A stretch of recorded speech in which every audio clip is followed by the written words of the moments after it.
Welcome to Living Outside the Matrix, the show where we necessarily think outside the box and explore issues that are either rubbished by the mainstream or ignored or misrepresented.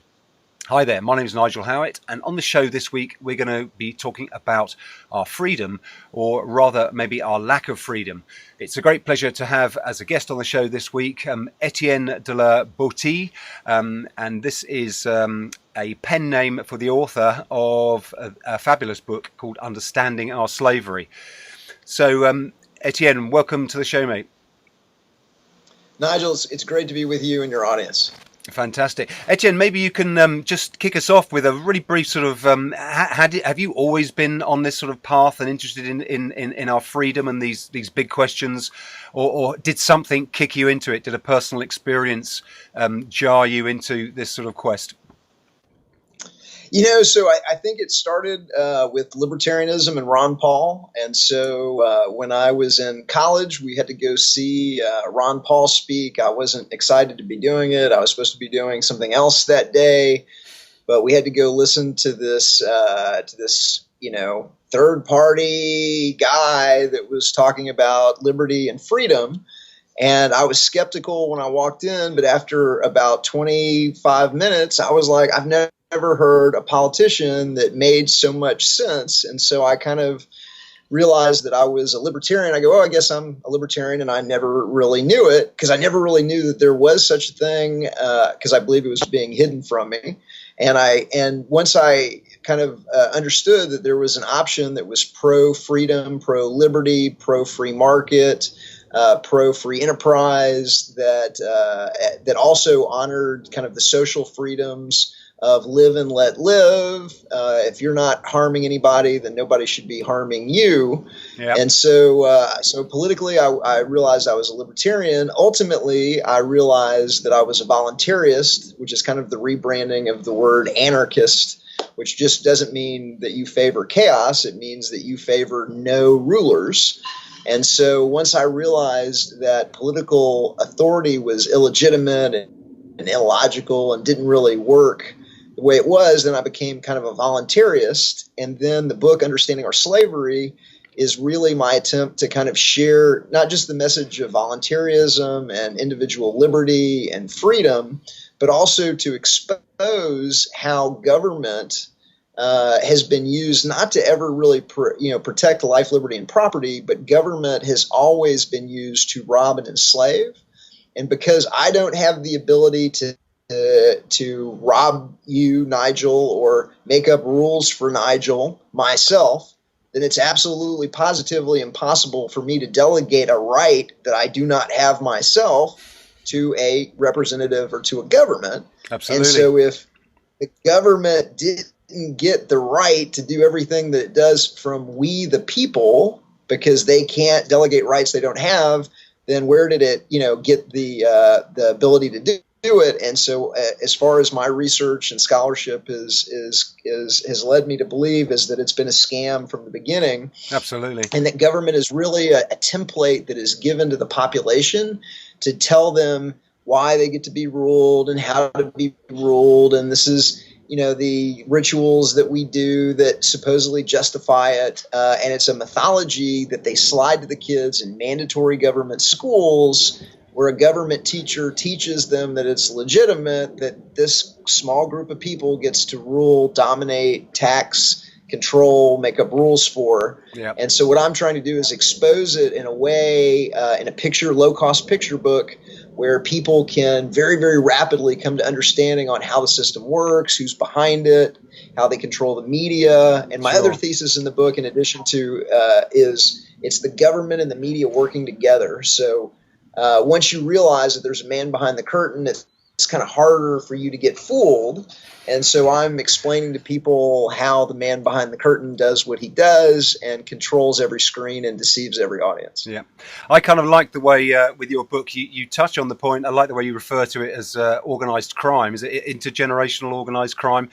I mean, there are a lot of people that notice that there are problems with the concept of government, I've been very profoundly influenced by the thinking of Ayn Rand and her objectivism, but even she is pro-government, and the idea that the American government was originally conceived as something quite amazing. Actually, it was for the first time in history, when the American government was born, when the independence occurred, that the Constitution actually attempted to keep government in its box, if you like, and government was declared to be subservient to the people. We know that hasn't actually worked, and it seems to me that our experience in watching the American government, obviously I'm over here in the UK, and watching the US government sort of grow to be this behemoth that's almost it's arguably been dominating the world for a while, even if that is undergoing collapse at the moment. But the point is that it's the actual concept of government that seems to be so readily hijackable, doesn't it, by these intergenerational criminals? So where do you think what's the key aspect, Etienne, of why we're not free? What's the first thing that people can grasp on that you would say that's why you're not free? So what I like to say, the most powerful weapon in the U.S. arsenal is control of perception. And so what my book, tracks is it's organized crime using government, as a technique to rob and enslave and control. And they get away with it because the media is in partnership with the system, and the media is portraying it as legitimate. And so and when I say the media, there's two kind of different media platforms, and I'm going to go ahead and just kind of share some pages from the book. Sure. And let me know if you're getting the book right now. I'm getting a blank black screen just now, but there we go. That's looking good. And so in the book, the first part of the book is we look at 20 plus techniques used by intergenerational organized crime to really show people what the technique is. So we explain the technique, and then we show what it looked like in each of 4 different countries and eras. So we're looking at what the technique looked like in Nazi Germany, the current U.S. government, and Soviet Union and East Germany. And so they all have an artificially indoctrinated holy symbol, the flag. They all have a social contract that no one signed, but everyone is expected to be a party of. They all have mandatory government schools employing the Prussian model of education. Then there's a youth program where the kids learn citizenship, blind obedience, state flag worship. We're now going to give the kids awards, Cub Scout adventure loops, Boy Scout merit badges for how to caress the flag, how to pray to the flag, the flag is holy object. So when it gets old, we don't throw the flag away. We have to bury the flag. We fold the flag with white gloves. It's very solemn when we fold the flag. And so we're going to indoctrinate the population into this artificial religion, pseudo-religion, that we're not going to tell them is a religion. So we're just going to slip it to them using kind of all the tools and techniques of an unethically manipulative cult. And then part of that produces a taxpayer who's willing to tithe to the cult and give his income to the cult. But they also need what's called order followers. And order followers are willing to kind of set their morality aside and commit violence on peaceful people in the name of the cult, because the cult said it was the rule. Because the cult said it's a rule, we now get to use violence on our friends and our family and our neighbors to enforce the edicts of the cult. And to get someone to use violence on their friends and family and neighbors, you've got to put them through kind of a more stricter, control program. And that control program is the youth program. And then the youth program gets kind of creepy, because now we're going to militarize the kids. We're going to put them in the uniform, the single form conformity. We're going to segment them off from the rest of the society onto a military base. We're going to put them through, again, unethically manipulative training, hierarchical obedience to authority. And coming out the other end is either going to be people willing to go abroad in kind of crusades and use violence on foreigners, or people that are going to be domestic police enforcers and are going to enforce the edicts of the cult. And so the youth program is kind of a key to that. They all use as pledges and oaths thousands and thousands of times. They all artificially glorify the military and the police. They all use political rallies that are essentially akin to kind of religious revivals, where they're using the holy symbol of the flag and slogans and propaganda. They all use propaganda. And this is really, again, this is the partnership with the media. And so in the United States, it came out in 1976 in something called the Church Committee hearings, that the CIA had hundreds and hundreds of reporters and editors and kind of key, editorial positions in many publications. Today, we know that the CIA and the Department of Defense has had direct involvement in 800 plus major movies, 1,000 plus television shows, essentially all the content you see on Amazon Prime and Netflix, where they are giving the population this template that it's legitimate, that the government is there and ruling you and everything, but it's glorious to be an enforcer. It's glorious to fight in the wars of occupation. It's glorious, that the hero is always the government employee, whether the government employee is a CIA agent or an FBI agent, always saving the world from these terrorists. Just in the nick of time, they're just hell-bent on cooking off a nuke in your city, and if it wasn't for the government and it's the such a worn-out model, isn't it? Yes, it is just such a worn-out. And so when you see it in this kind of historical view, you're able to see that it's a pattern, it's a playbook, it's artificial, that they're using these same tools and techniques in Nazi Germany and the Soviet Union. And so right around the time I get to the fact they all use manufactured terrorism, they all use false flag events, manufactured intelligence and lies to start wars, they all use political assassination on rivals, whistleblowers, and dissidents, especially timely with the Jeffrey Epstein, murder, this week. They all have political temples where they take the children to Washington, D.C., and they take them into the cathedral that is the Capitol building, and it's oversized to make you feel small and insignificant, and they take you to the temples, and they show you the deities, and it's very solemn, and everybody's very quiet and reverent, and they're conditioning you into this secret religion that you don't realize is a religion because you're a child, your blinders are down, you don't see the whole program for what it is. And so once you accept it into your heart and worldview, then it produces these order followers that are willing to go abroad and kill other people. And that really is the source of the government's power, is having 1 million men that are, at arms willing to kill people because of this artificially indoctrinated status religion. You're painting this picture of obviously the conditioning, the you could say the sort of mind control, the programming. How does one break into a population thus conditioned to actually signal, hey, look, you're not free? Because if you follow all that, and it's a fascinating illustration that you make on the techniques. So from the outside, we can see it quite easily.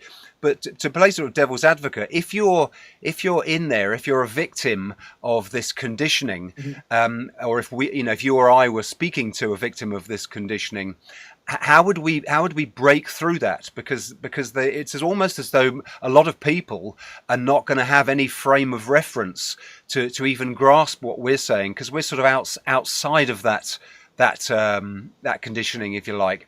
Would you agree that there's a bit of a challenge to get through to people there?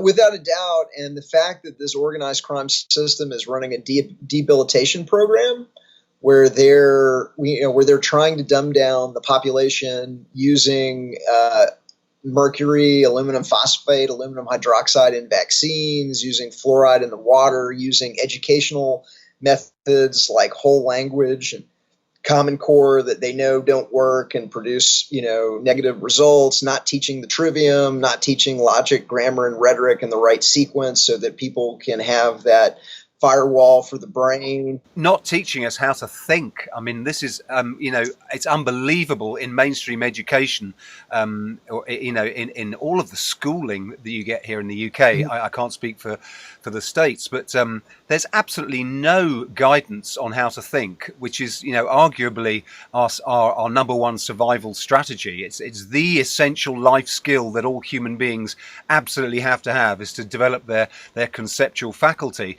And there's no actual guidance at all in schools. In fact, there's plenty of evidence with multiple choice testing and all sorts of other factors that thinking is discouraged. So we've really got it. We've sort of got the odds stacked against us there. People not thinking, and then they're subject to all this stuff that you say. But you know what? The interesting thing that I observe is that the key thing about freedom is that everyone is free to think. Just like everyone is free to choose how they nourish themselves. What do you eat today? Everyone's free to do that at the moment. And it's one of these fascinating freedoms, areas where I think we are still free amidst the system of slavery, that it's very difficult to encourage people that really is the sort of, the foot in the door, if you like, because we are free to think. And if we can just encourage more people to think, maybe thinking is the way to break out of this conditioning. Right, but also, so with the book, and the reason I use the visualizations, the reason I use the historical images, is the book has been designed from the ground up to be effective with visual learners, which are the majority of the population. And when you show someone, a picture, then they come to kind of a deeper understanding than they do if you just kind of explain the concept. And so I've been going, on and kind of showing this historical pattern. And most people, like I mentioned earlier, are really good pattern recognition machines. And when they see the pattern exposes the artificiality of it. And so once people know that there's a man behind the curtain, and once people know that, oh, wait a minute, that's why the government's always the hero on TV. That's why I see all the American flags on TV. Oh, that's why they put the American flag on the basketball backboard during the NBA games, so that I get a warm and fuzzy about the American flag when somebody makes a goal, and I don't really realize why, but the exhilaration of the goal is being anchored to the American flag in an unethically manipulative little psychological technique that give me this feel good about being a quote unquote American and being part of this system that's robbing and controlling me. And once you realize that they're controlling your perception by controlling the information that you receive, by magnifying certain voices while hiding the authentic voices, once you realize that CNN and Fox News are really on the same exact team, and the message isn't that left versus right, it's the government versus you, and their message is the whole thing is legitimate. Yeah. Once you realize kind of the basics, then it's hard. Then you're on. You may not be fully awake, but you're awake enough to begin to. I'm not going to trust these mainstream media.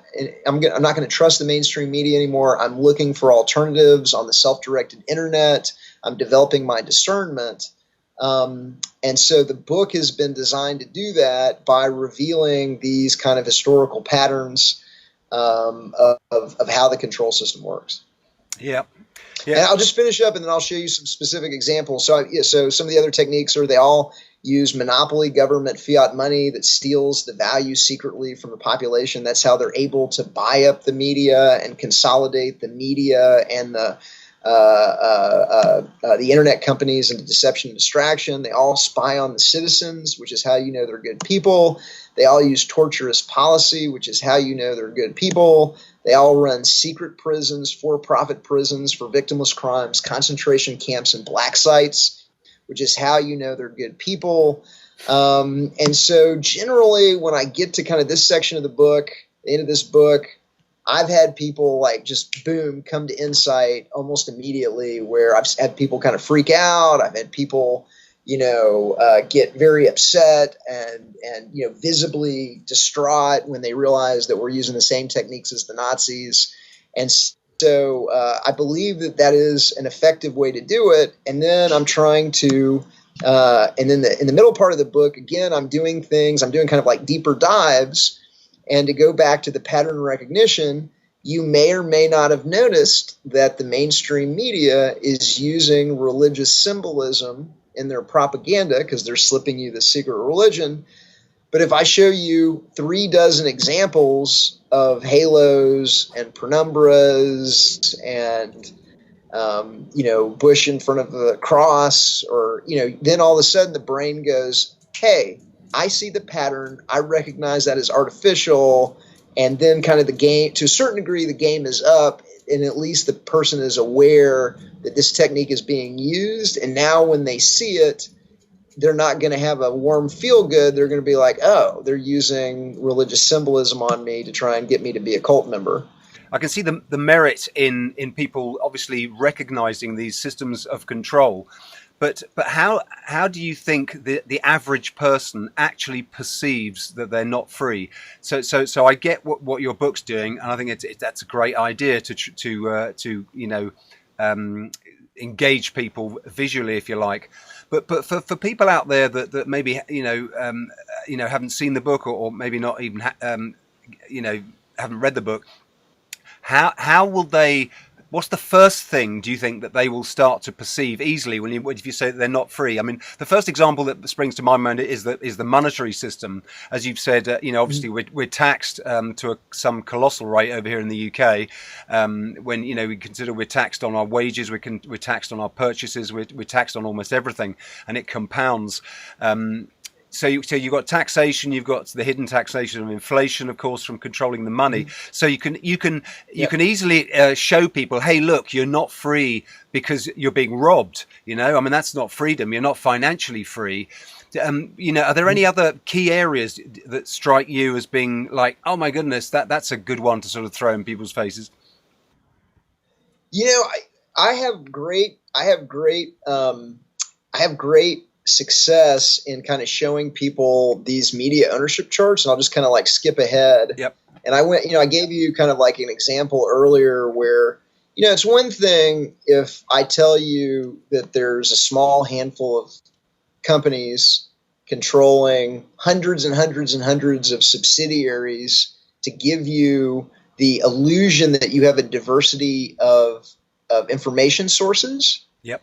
But if I actually show you a media ownership chart and you can see News Corp, right, and this is only one little corner of the chart, and then there's a companion to the book. I have a flash drive called The Liberator. It has 8 gig of evidence of government criminality and kind of the best of voluntarist thought, and you can get the entire media ownership chart on the flash drive, The Liberator. And if you have a PDF version of the book, you can click through and it'll open it up.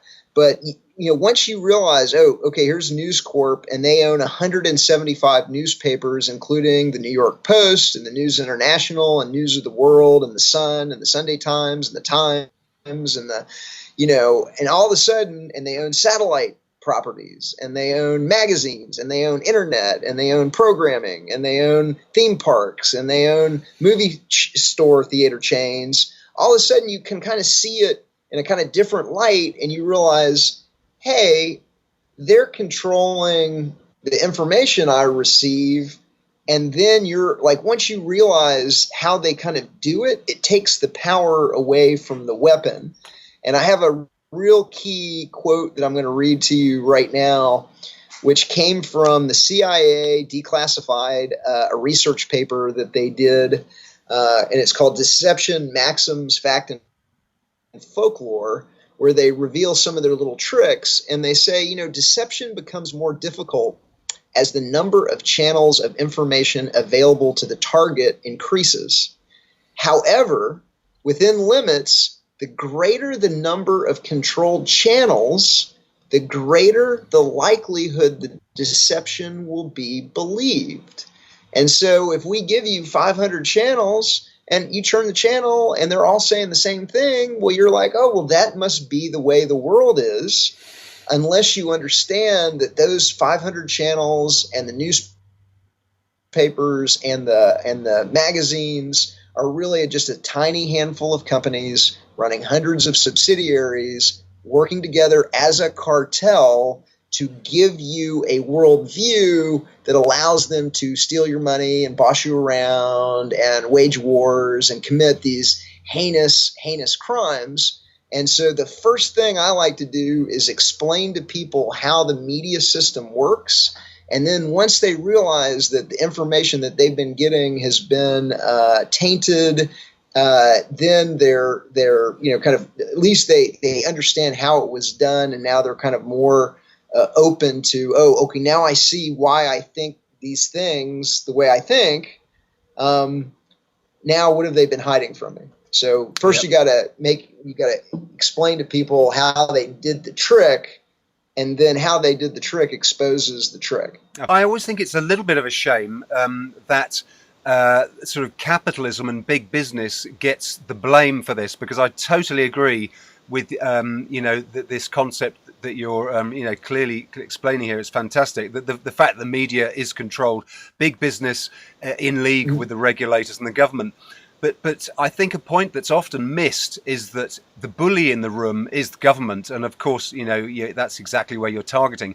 But a lot of people don't realize that without the gun in the room, which is the government, if you've got any community of people, if one person's got a gun, then the whole game changes. And the problem with the concept of government, it seems, is that it has the gun and it has the ability to team up with any corporations, any financial interests, as you can say, as you said earlier, the whole system is sort of controlled together, so the money system actually provides the funds and so forth. So it's a huge web, isn't it, that you're trying to and you're successfully, I think, with your book Understanding Our Slavery, you're illustrating this picture very well. But the one point I always think people fail to grasp is that it's the concept of government, it's the bully in the group, it's the person with the gun that is the problem. Because if you took away the institution that has the ability to coerce and force and expropriate funds, against our free will, if you take that ingredient away, then no big business on its own can do anything. And yeah, that's a very important point, and I'm glad that you brought that up, because really the number one weapon is control perception. The number one target is getting you to believe that it's legitimate, that because we did these political rituals, because we had this fake election where, a mob horse race between two different, choices where the mob owns both, jockeys, that in their heart, they honestly believe that because we had this fake election, that now they've got to do whatever the government says. And then they go off and they enforce Jim Crow laws, or they put Japanese Americans in concentration camps, or they put, refugee children in little concentration camps. And, most people would never dream of trying to stop somebody in the desert and putting them into a cage because, there's an invisible line in the desert somewhere. But, once you are tricked into believing that government is legitimate and it's legitimate that these people get to rule you, then you're willing to commit these horrible crimes. The government has people torturing people, and they've got people that are, running these secret, prisons and black sites around the world and doing the most heinous things. And it really is kind of an example of mind control, because you really do have to be mind controlled to torture somebody. And you really have to be mind controlled to continue to support your government when it comes out that your government is torturing people. I mean, once you find out the government's torturing people, it should be, I'm out, right? It's like, I'm not supporting that anymore. I'm not part of torture. I'm not part of illegitimate warfare, armies of occupation, stealing resources from countries around the world. But because you've been conditioned your entire life to think of the American flag in this positive way, because we're going to put it right in front of you every time you're watching a basketball game, or we're going to, show it to you after every touchdown, or we're going to anchor it to moments of high positive emotion in movies and television shows. once that's going on and you don't realize it's going on, you don't even really understand why you support the U.S. government, even if you're against the majority of things that it does. But once you understand that, hey, that was a weaponized media system that's been using all of these unethically manipulative techniques to give you that warm and fuzzy, that really is the first step to breaking the power of the weapon, and taking that weapon away from them is just knowledge of how it works, how they do it, what it looks like. And so I use these visualizations and these media ownership charts to make what was previously invisible. Now I make it visible through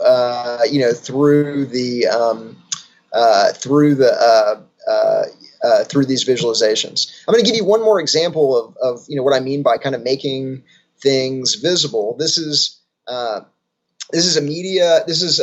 visualization done by Swiss propaganda research in 2017 that shows three organizations: the Bilderberg Group, the Council on Foreign Relations, and what you can't see off on the torn side of the page is the Trilateral Commission. And so what this is showing is, so the first chart showed the ownership of the media. What this chart is really showing is, how do we give hundreds and hundreds of reporters and editors and publishers their marching orders to widely cover up false flag terrorism of 9/11, or sell the population on the TARP or the TAL for the bailouts, or sell the next war of aggression or occupation. And so this really, again, makes what was invisible visible, because now you can see that if you want to rob the world, you have to have meetings. And so these are the organizations that have manipulated their members into the key reporterships and editorships and publishing positions.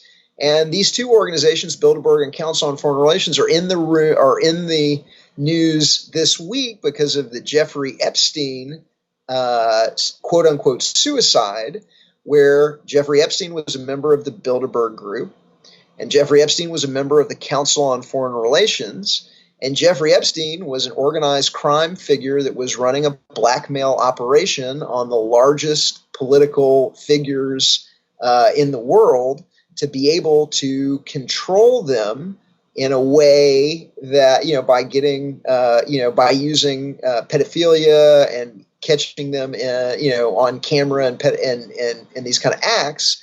And so you're able to see members of the Bilderberg Group and Council on Foreign Relations aren't just, committing propaganda crimes by selling the population on weapons of mass destruction or aluminum tubes from Niger or whatever the lie of the day is. There's members of the Bilderberg Group and the Council on Foreign Relations that are entrapping and blackmailing, government leaders to be able to exercise control over those leaders using blackmail. And so it's the same organizations that are controlling the media, that are controlling every aspect of power and using tools and techniques like blackmail on politicians.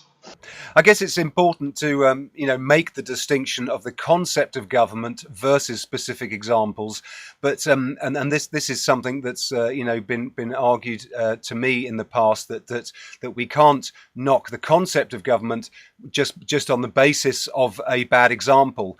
But I still agree with your position, and I speak to that point by saying there is no example of a government that I know of on planet Earth at the moment that is uncorruptible, as it were. As I mentioned earlier, obviously the US government started off pretty well, but then it's all gone to worms.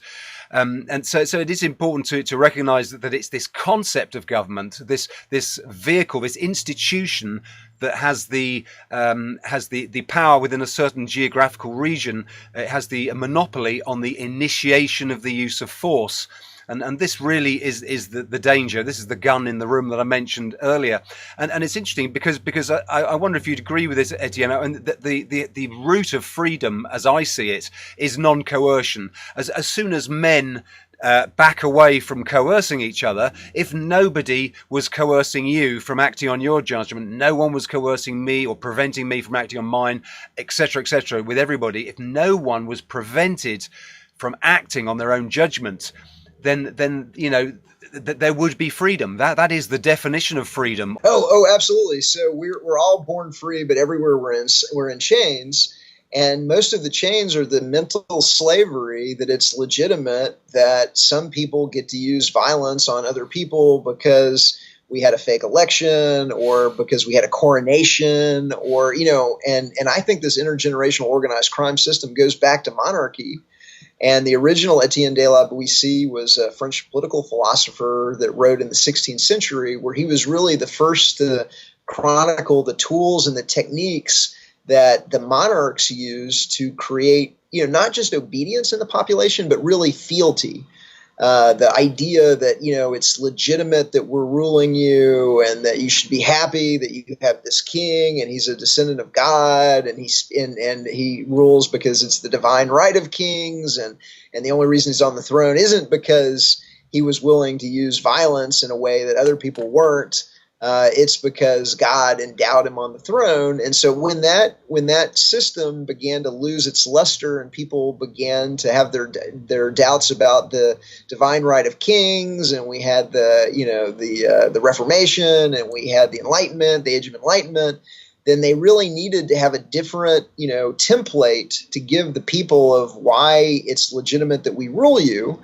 So we'll give the population democracy, knowing that we're the moneyed interests. We have the disparity of campaign funds. We control the media. We've been using the control of the media for a while, so now we're just going to use the control of the media to say the media that democracy is legitimate.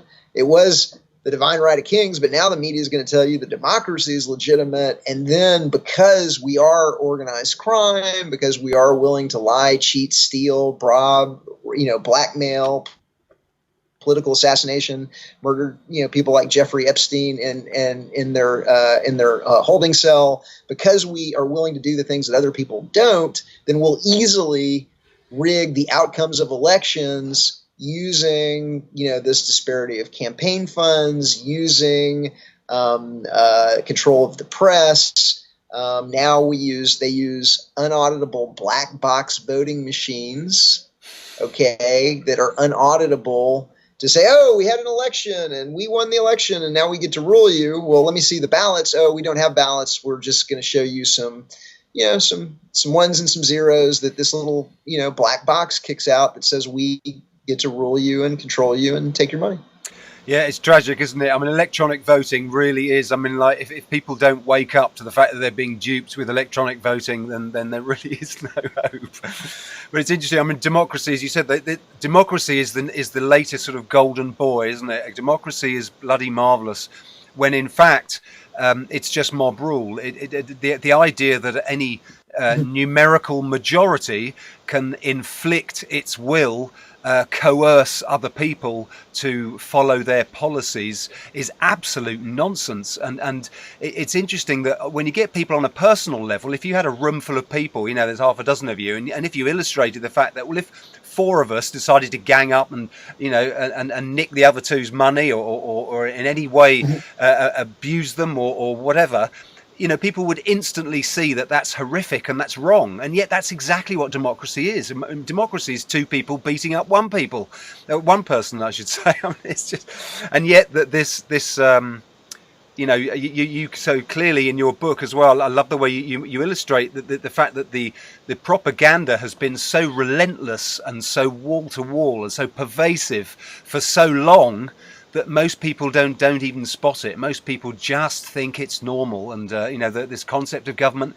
Because one of the myths I ham on about all the duff steers within the Matrix, and there are some major myths in the Matrix, and one of the key ones in there, I think, is this belief in the need for government. And you've really nailed it in your book as to why people are so entrenched with this idea that you need government to sort the roads out. I mean, it's laughable, isn't it? When the first thing people said is what are you going to do about the roads? I mean, it's like, come on, guys, the the free market and human ingenuity are such massively powerful and wonderful things, as we've seen demonstrated, in the 18th century in your country over there. The power of the free market, the century of capitalism, which lifted the whole of humanity, lifted the standard of living of everyone around the planet. It's amazing, isn't it?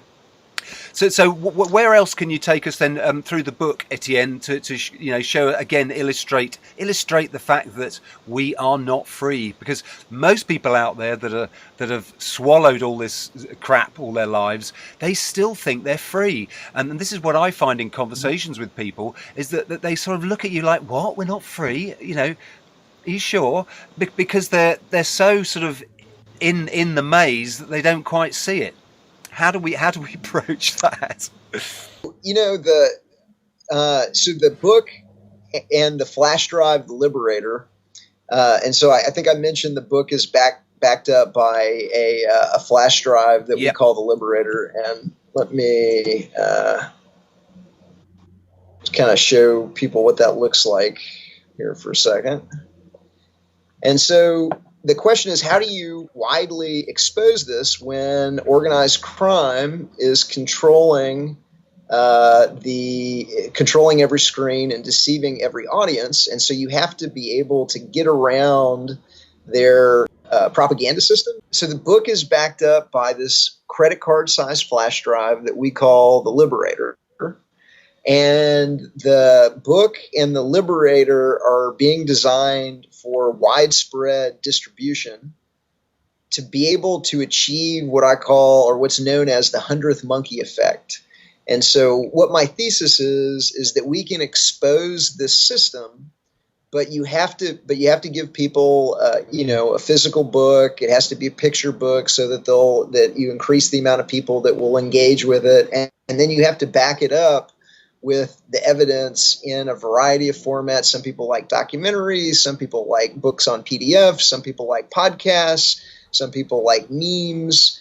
And so you're giving effective tools for people to explain it to their friends and family, or you're giving them effective tools that you can leave on their doorstep, where if you drop off this book, they're absolutely positively going to pick it up, and you're going to get their attention just because of the compellingness of the visualizations and the images.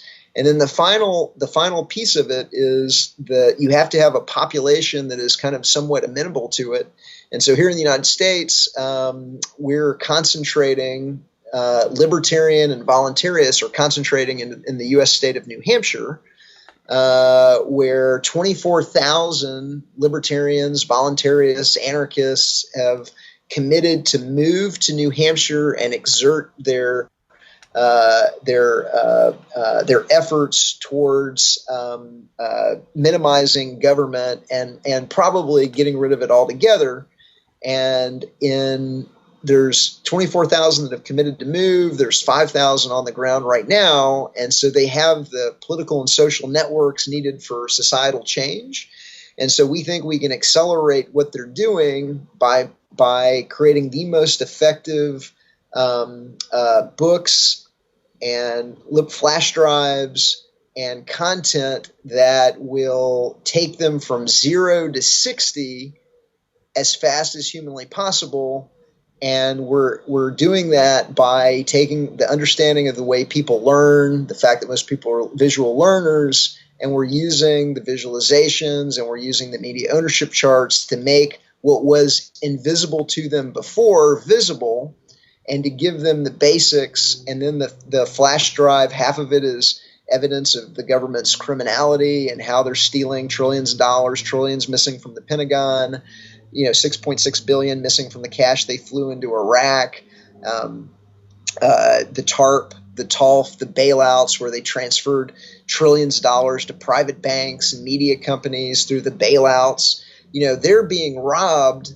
We're going to tell them about it, but then in addition to the evidence of criminality, we're going to give them the basics of voluntarism. We're going to explain how the market would deliver, armed protective services without it being the monopoly police. How the market would deliver arbitration without it being the monopoly courts.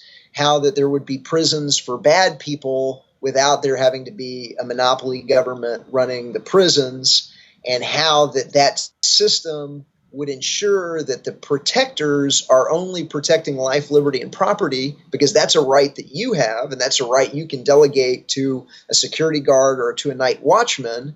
But if you don't have the right to tell your neighbors what plant to smoke, then you can't delegate your rights to a security company to go and enforce your opinion. And the security company, if it goes and tries to SWAT team raid someone for a plant or for gambling or for some other victimless crime, well, then that's the criminal, because they're inflicting violence on peaceful people. And so the final thing that we're trying to kind of bring people to awareness is that that real freedom, not the fake freedom of thank God I'm American, at least I know I'm free, but real freedom where people get to invest their own money, where they get to decide what schools that their kids go to, where they get to decide who's going to provide armed response for their house. That's going to produce way better outcomes. You're not going to have the misdirection, the misallocation of capital. You're not going to have trillions of dollars wasted on wars, so military industrial complex companies can make billions and billions in profits. You're not going to have this media propaganda system in a free market. You're not going to have any of these, crony capitalism ways where government slides money to the owners through their monopoly corporations, or mandatory vaccinations, or mandatory ethanol, or mandatory government fiat paper money issued by banks, even though that process is stealing the value out of everyone else's money. Shouldn't be anything mandatory at all, should there? And so, and it's sexy. And so freedom is cool. Freedom is freedom. And so now I think the world is finally ready to find what has been hidden from them. And they're about to find out that not only does freedom deliver the goods and provide all of the legitimate non-redistributive services of monopoly government, but the roads are going to be better. The money is going to hold its value. You're not going to have to give 50% of your income to the tax man. There's going to be more business activity because businesses have a better way to forecast now that there's no monopoly money.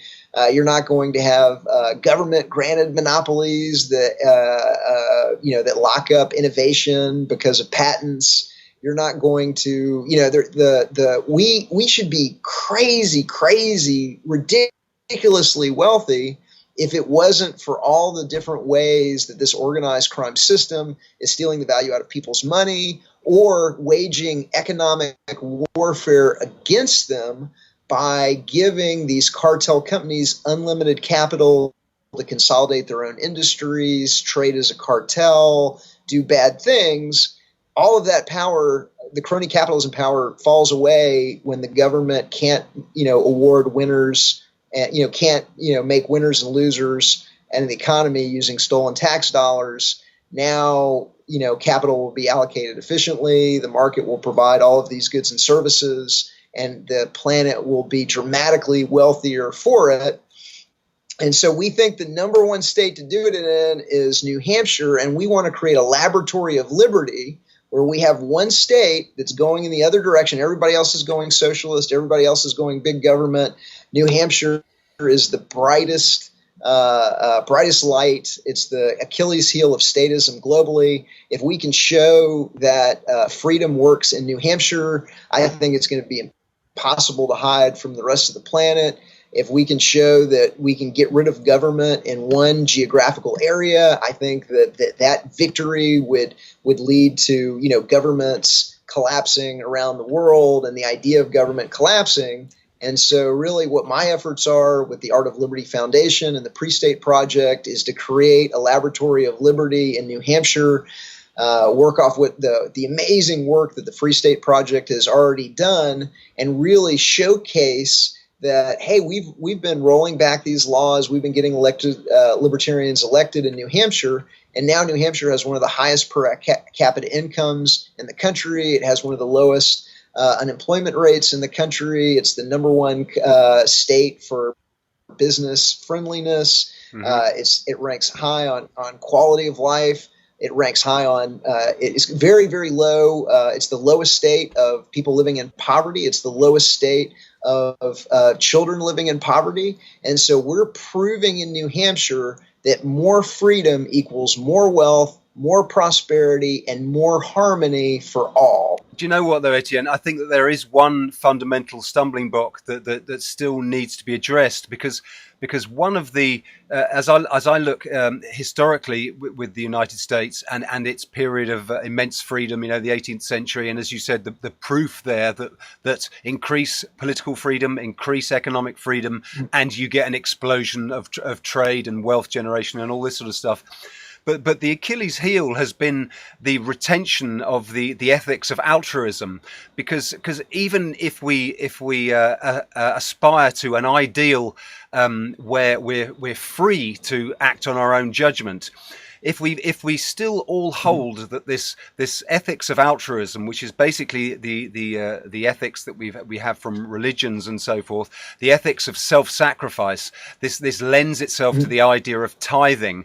It's the philosophical undergirding, if you like, for the concept of taxation, because everyone will say, well, yes, absolutely, of course it's moral to be taxed, because we should all contribute. We're our brother's keeper. But really, this ethics of altruism has to be challenged, and it has to ultimately be replaced with an ethics of rational egoism. The individual must be allowed to live for his or her own sake, without any moral duty to look after anyone else. And if we think about it, this concept of altruism, which is so predominant, most people will maybe shudder when they hear me challenge it. But it's absolutely essential, because it puts a moral obligation on us to not be able to live entirely for our own sake, and it destroys the concept of kindness. It destroys the concept of benevolence, of caring, of actually choosing to give your stuff to somebody else, helping people out. Right. All of these concepts of helping and actually being really benevolent to our neighbours are destroyed by the idea that it is your obligation. Because if it's an obligation, if it's a duty, then there is no kindness. So anyway, my point is that one of the key obstacles, I think, to the widespread acceptance of the idea of freedom, of us all being able to act on our own judgment, is to challenge the ethics of altruism, and this idea that we are morally obligated to look after each other, because it just doesn't work, and this ethics always leads to the politics of socialism. It always leads to the politics of communism. It always leads to tyranny, to statism, and conversely, the rational egoism will always lead to freedom. It's the individual being left alone to act on his choices, to not aggress, to be free, to not be aggressed against. And then, of course, we see wonderful things happen. So I hope you maybe think to address that issue, and I hope that you manage to change lots of minds within New Hampshire, and obviously in the broader country in the US there, with your Art of Liberty Foundation. I don't want this to seem to the audience like this is all doom and gloom, because I'm actually very optimistic, and I believe that we're ultimately going to expose this organized crime system. We're going to, expose the fact that freedom and liberty lead to greater, economic progress and harmony. We already know that freedom works, that freedom delivers the goods. All we've got to do is we've got to communicate that to the people that have been tricked by organized crime into thinking the only way to organize society is using government, because they want to trick you to believe that, because you have to have socialism to control people. You have to have socialism to take their money. You have to have socialism to boss them around. And so if they can get people to equate socialism with morality, then they're just they're literally tricking the people into adopting a template that is allowing this group to rob them. And so we're going to expose it. We're going to show, and we're going to show and demonstrate all of these different ways where people spending their own money, making their own decisions, can produce a better and more harmonious and prosperous society for everybody. All the best with the Art of Liberty Foundation project. Anything else you wanted to add? Yeah, so if you want to understand our slavery, you go to understandingourslavery.com. We sell the book for $25 US. We sell the flash drive for $15 US. You can get a combo deal with both for $35. It's the most effective tool and technique, the most effective tools to be able to reach your friends, your family, and your loved ones. If you've ever tried to kind of explain this to a friend or a family member or a loved one and haven't had success, I think you're going to be amazed at what you can do when the visualizations and the historical photos bring your friends, family, and loved ones into a kind of deeper and richer understanding of what you've been trying to communicate. And also when you reveal the patterns and you reveal how the system works by using visualization to make what was once hidden visible, well, I think you're going to have more success. Please send us your success stories. We're collecting them kind of right now. We've had people that have not gone into the military after reading the book, and so we want as many success stories as that we can get. Take a look at what we're doing with the Art of Liberty Foundation. So it's a subpage at understandingourslavery.com, and take a look at the Pre-State Project, Our Plan to Free New Hampshire. I'm sorry I'm kind of out of time for today. I would love to come back and get into it in more detail, but understandingourslavery.com, and thank you very much for what you do and for giving me the ability to talk with your audience today. No worries. Well, thank you, Etienne, for your time, and thank you for sharing your message there. And to all you listeners, thank you so much for listening to the show today. Visit the website, lawfulrebel.com. There's loads more there on how to be free and how to thrive. And until then, join us for another episode of Living Outside the Matrix. Change you want to